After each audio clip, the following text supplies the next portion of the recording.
मंच पर बैठे हुए श्री प्रकाश भाई, श्री रवि भाई और यहाँ अकोला के सभी सम्मानित सज्जनों, मुझे इस बात का अफसोस है कि मैं मराठी नहीं बोल सकता, इसलिए मैं मेरी बात हिंदी में कहूँगा। आपसे इसके लिए माफ़ी चाहता हूँ। मैं आज यहाँ आ सका अकोला में, इसके लिए मैं नागरिक मंच और श्री प्रकाश भाई का बहुत आभारी हूँ कि उन्होंने बहुत थोड़े समय के नोटिस पर यह कार्यक्रम आयोजित किया। शायद 1.5 दिन पहले या 2 दिन पहले यहाँ का कार्यक्रम तय हुआ और आप लोगों के बीच में आया, इसके लिए उनका आभार व्यक्त करना चाहता हूँ। आपके बीच आया हूँ एक ऐसे समय में जब चुनाव होने वाले हैं और मैं मेरे व्याख्यान के पहले ही ये स्पष्ट कर दूं कि मेरा किसी राजनीतिक पार्टी से कोई रिश्ता नहीं है। और आपको शायद आश्चर्य होगा ये जानकर कि मैंने आज तक मेरा वोट नहीं दिया किसी पार्टी को। तो मेरा किसी राजनीतिक पार्टी से कोई रिश्ता नहीं है, किसी राजनीतिक दल की ये सभा नहीं है। ये सभा आपके बीच में आया हूं और जो आयोजित हुई है, ये राष्ट्र के बारे में, देश के बारे में, देश की हालत के बारे में कुछ बात करने की है। देश की हालत की कुछ व्याख्या आपके सामने करने की कोशिश करूंगा। 3 तरह की बात मेरे व्याख्यान में शामिल होगी। एक तो हमारे देश की आर्थिक हालत क्या है, उसके बारे में आपसे कुछ कहूंगा। दूसरी, हमारे देश की राजनीतिक व्यवस्था कैसी चल रही है, बिना किसी पार्टी का नाम लिए हुए, क्योंकि मैं जानता हूं कि आचार संहिता लागू है, ये बात कहूंगा। और तीसरी, हमारी सांस्कृतिक और सामाजिक परिस्थिति कैसी हो गई है, उसके बारे में कुछ बात आपसे कहने की कोशिश करूंगा। अभी पिछले कुछ वर्षों से हमारे देश में एक चर्चा चल रही है, शायद आप सब उससे परिचित होंगे अखबारों के माध्यम से या समाचारों के माध्यम से। वो चर्चा है हमारे देश की आजादी के 50 साल की। भारत की आजादी के 50 साल पूरे हो गए हैं और भारत की आजादी की स्वर्ण जयंती मनाने की बात पूरे देश में कही जा रही है। तो देश की आजादी की स्वर्ण जयंती है और स्वर्ण जयंती के बारे में चर्चा भी है।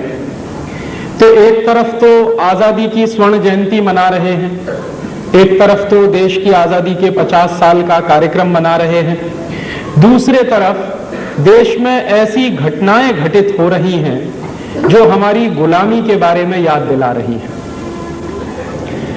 एक तरफ देश की गुलामी के बारे में याद दिलाने वाली घटनाएं हैं और दूसरे तरफ देश की आजादी की स्वर्ण जयंती मनाने की बातें चल रही हैं। मैं एक उदाहरण से मेरा व्याख्यान शुरू करना चाहता हूं। आज से लगभग 3 महीने पहले हमारे देश में अक्टूबर 97 में 12 तारीख को ब्रिटेन की रानी एलिजाबेथ आई थी और आप सबने अखबारों में पढ़ा होगा कि ब्रिटेन की रानी जो एलिजाबेथ हमारे देश में आई, उसके बारे में हिंदुस्तान के हर अखबार ने मुख्य पृष्ठ की खबर बनाई। भारत सरकार की तरफ से भी काफी प्रचार किया गया और लगभग 1 सप्ताह तक हिंदुस्तान सरकार के दूरदर्शन और आकाशवाणी पर सिर्फ रानी एलिजाबेथ की खबर ही महत्वपूर्ण खबर मानी जाती थी। तो ब्रिटेन की रानी एलिजाबेथ भारत में आई, सच्चाई यह है कि उसको भारत सरकार ने बुलाया था, निमंत्रण दिया था। तो एक तरफ तो हमारे देश की सरकार आजादी के 50 साल का जश्न मना रही है और दूसरे तरफ रानी एलिजाबेथ को भारत आने का निमंत्रण भी दिया गया। रानी एलिजाबेथ अंग्रेजों की रानी है और इन अंग्रेजों ने हमारे देश को 250 वर्षों तक बहुत बुरी तरह से बर्बाद किया। हमारे देश में आए थे अंग्रेज व्यापार करने के बहाने, लेकिन देश को गुलाम बनाया था और ना सिर्फ देश को गुलाम बनाया बल्कि भारत की पूरी अर्थव्यवस्था को सत्यानाश कर दिया था अंग्रेजों ने। ये अंग्रेज ही थे जिन्होंने भारत जैसे सोने की चिड़िया कहने वाले देश को भिखारी देश बना दिया। इन अंग्रेजों ने कैसे अत्याचार किए, इसके बारे में आप सब अखबारों में पढ़ते होंगे, जानते होंगे, समझते होंगे। 250 साल की जो गुलामी रही इस देश में, उसके लिए जो अंग्रेज जिम्मेदार थे, उन अंग्रेजों को हिंदुस्तान में फिर से निमंत्रण दिया गया आजादी के 50 साल में, और अंग्रेजों की रानी को हिंदुस्तान बुलाया गया आजादी के 50 साल में, और वो हमको ये याद दिलाने के लिए आई थी कि 50 साल पहले हमने तुमको गुलाम बनाया था। दुर्भाग्य क्या हुआ, रानी एलिजाबेथ हिंदुस्तान आई, तो इसमें विशेष बात क्या है, आप ये प्रश्न पूछ सकते हैं। तो रानी एलिजाबेथ का आना हमारे देश में एक विशेष दुर्घटना को बताता है। हमारे देश में बहुत सारे देशों के राष्ट्रपति आते हैं, प्रधानमंत्री आते हैं, बहुत सारे देशों के राजदूत आते हैं, लेकिन उनके आने जाने से कभी कोई दुर्घटना नहीं हुआ करती। ब्रिटेन की रानी हिंदुस्तान में आई तो उससे जो दुर्घटना हुई वो क्या हुई, हमारे देश के अखबारों में रानी के आने के 15 दिन पहले एक वक्तव्य छपा। माने सितंबर के अंतिम सप्ताह में, शायद 25 से 27-28 सितंबर के बीच का कोई दिन था, तो एक वक्तव्य छपा हमारे देश के प्रधानमंत्री का। तो हमारे देश के प्रधानमंत्री ने कहा कि ब्रिटेन की रानी एलिजाबेथ को भारत में आने की कोई जरूरत नहीं है। तो ब्रिटेन की रानी एलिजाबेथ को भारत में आने की जरूरत नहीं है, यह बात हिंदुस्तान के सभी अखबारों में छपी, और ना सिर्फ हिंदुस्तान के अखबारों में छपी बल्कि दुनिया के कई देशों के अखबारों में यह बात छपी। जब यह बात लंदन के अखबारों में भी छपी तो लंदन के वहां के कई सांसद हैं, वहां की जो पार्लियामेंट है, लंदन की जो संसद है, ब्रिटेन की जो संसद है, वहां के बहुत सारे सांसदों ने एक स्टेटमेंट किया। स्टेटमेंट यह किया कि भारत के प्रधानमंत्री की यह हिम्मत कैसे हुई कि वो ब्रिटेन की रानी को भारत में आने के लिए मना करें, क्योंकि हमारे प्रधानमंत्री ने कह दिया था कि ब्रिटेन की रानी को भारत में आने की जरूरत नहीं है। तो ब्रिटेन के प्राइम मिनिस्टर, उनके कई मंत्री और उनके कई बड़े बड़े नेताओं ने इस बात पर हंगामा किया, और यह हंगामा जो लंदन में हुआ वो बाद में हिंदुस्तान तक पहुंचा।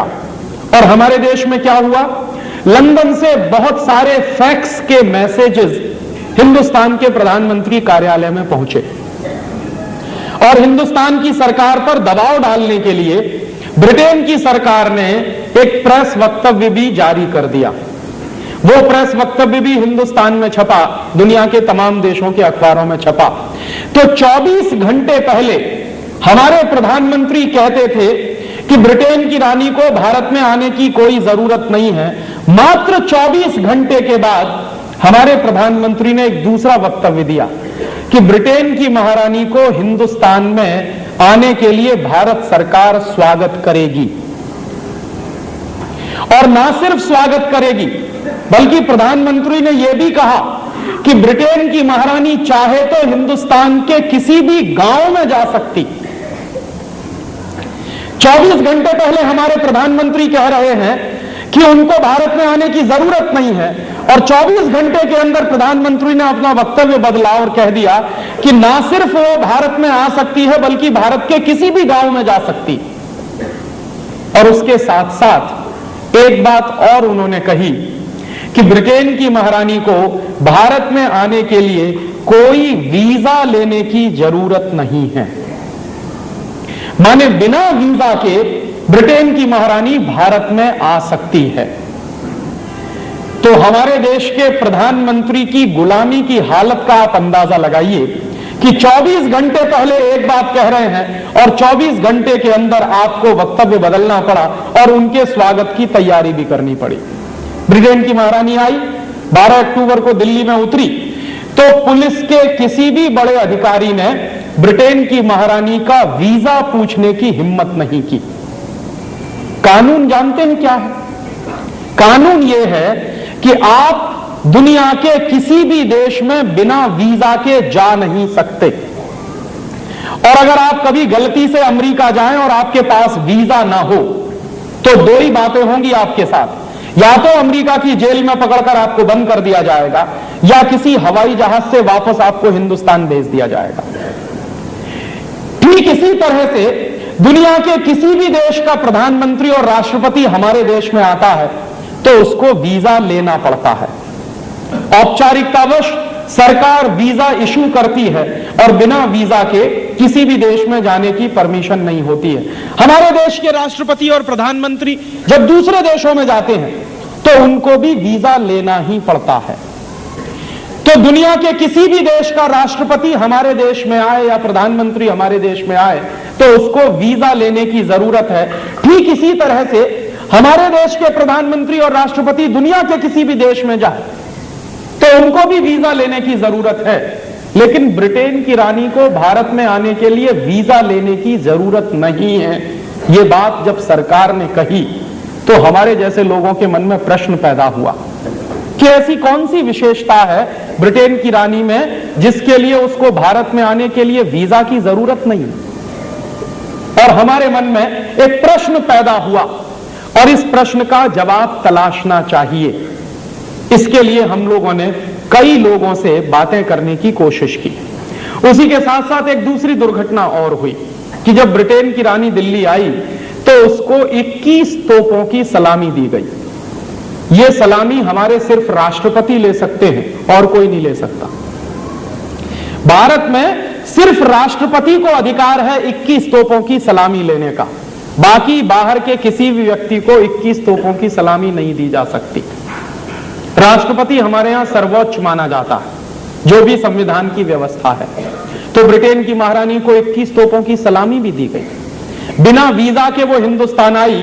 पासपोर्ट होने का तो कोई प्रश्न ही नहीं है जब उनको वीजा लेने की भी जरूरत नहीं है।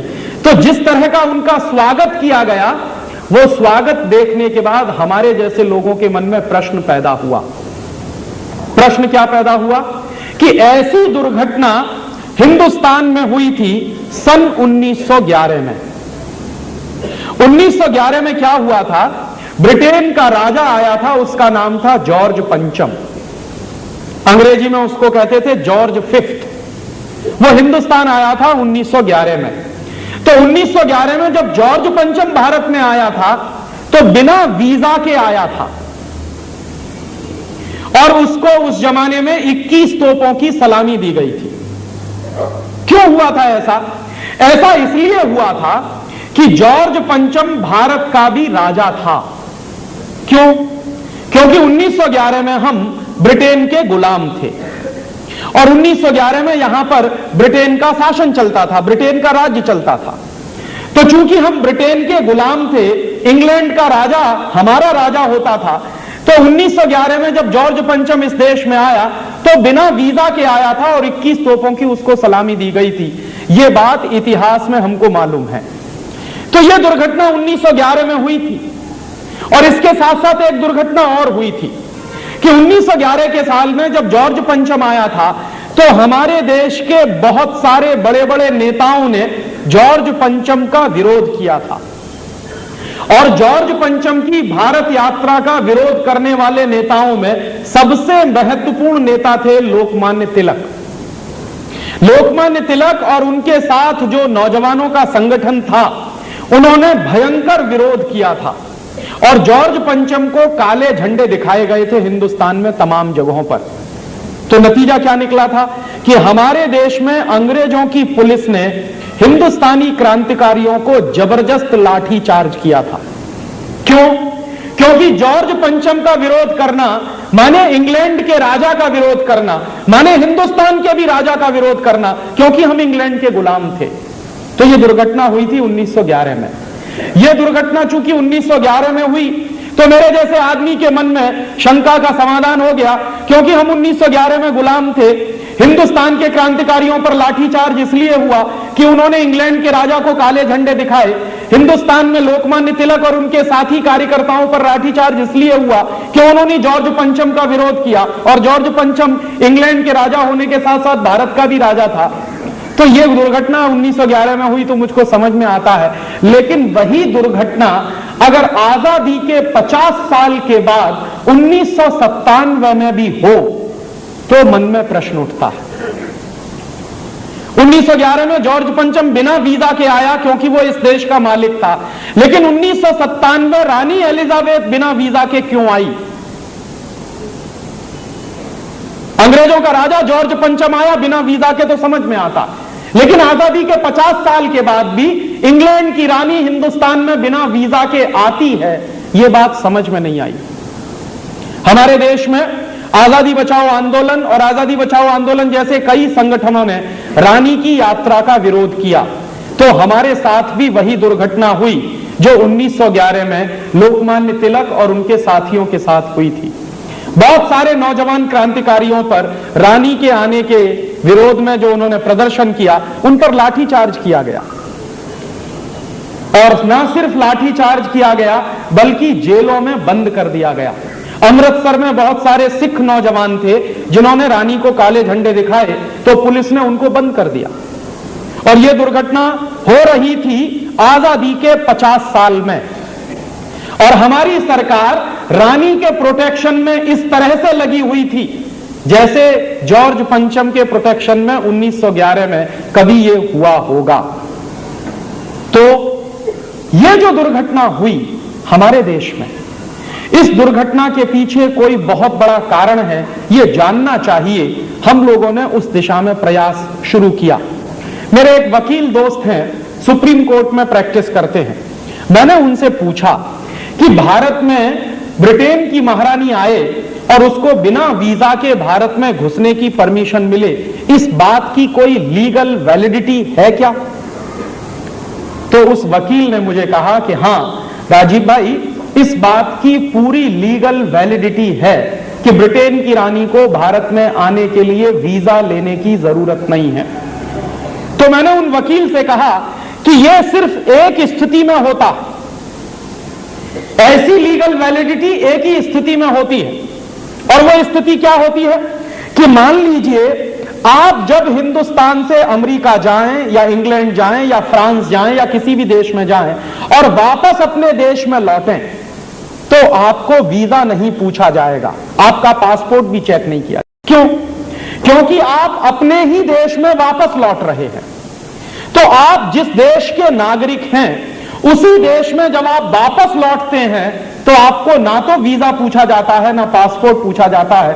तो मैंने मेरे वकील दोस्त से कहा कि ब्रिटेन की रानी को अगर वीजा नहीं पूछा गया, पासपोर्ट नहीं पूछा गया, तो मैं ये मानूं क्या कि ब्रिटेन की महारानी हिंदुस्तान की नागरिक है? तो उन्होंने कहा कि हां ऐसा है। तो मेरे तो होश उड़ गए। मैंने कहा आप क्या कह रहे हैं? उन्होंने कहा मैं बिल्कुल ठीक कह रहा हूं।